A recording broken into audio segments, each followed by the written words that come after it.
Okay, so here's a quick tutorial on how to put together the sandwich board.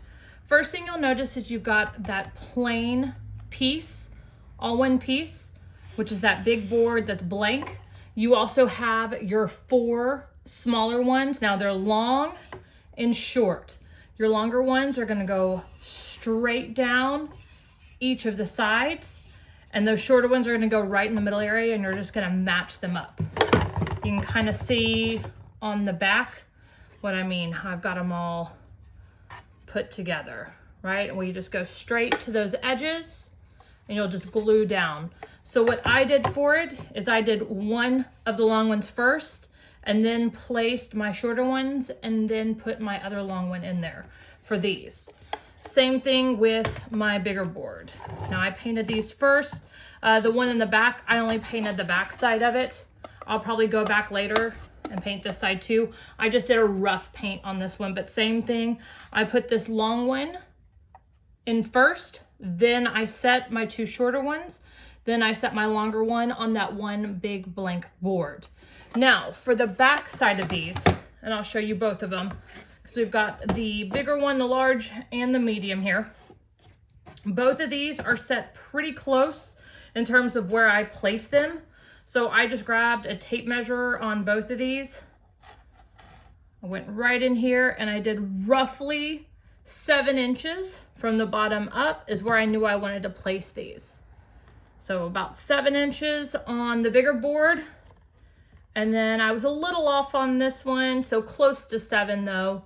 Okay, just kind of in that same area, because this is the longer 9-inch easel. So I went about 7 inches up from the bottom of the board. And on the shorter one, you can go a little bit higher if you want to, just because the bottom base of this is a little bit further off. They both stand really well, but somewhere in that 7-inch area from the bottom to the top. Now, if I had the 7-inch easel, I would go a little bit shorter, obviously. So I'd probably go about 5 inches from the top, but that would be on a much smaller board. So when you're putting these together, let me show you really quick what that looks like. So basically you take your main piece right here, just like that. Then you have your 2 other pieces. So what you want to do is you want to take your main piece, glue that down first, straight to the board. So you're going to glue that straight to the board. Then you take your 2 other smaller pieces, put a little bit of glue in each one of these. Then you would set both of those in there. But first, before you set the second one, you just slide that right through, put that other one in there, and slide it right in, and you'd have that set to your gluing spot.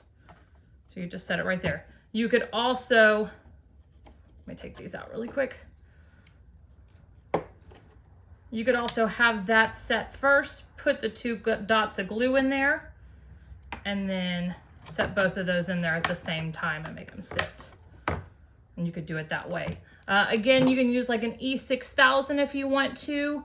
I prefer the Gorilla Clear Glue. I've got it inside right now. I was gluing something down, but that's the one that I mainly use. Oops, I flipped that around. That's why it didn't go correctly. But again, you just let it right in there and just glue those straight into there. And the good thing about these circular ones is it doesn't have to be any perfect way. Obviously, if that was set down, it would sit in there correctly. Kind of one thing. If I glued that down, there we go. And then they turn in and out once they're glued down. And you've got that space.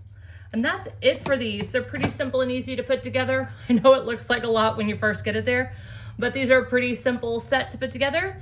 Again, if you have any questions at all, please feel free to message me on Etsy. You can message me on Instagram. You can also send me an email at scarletskydesigns@gmail.com. I hope you have a great day. We'll see you later.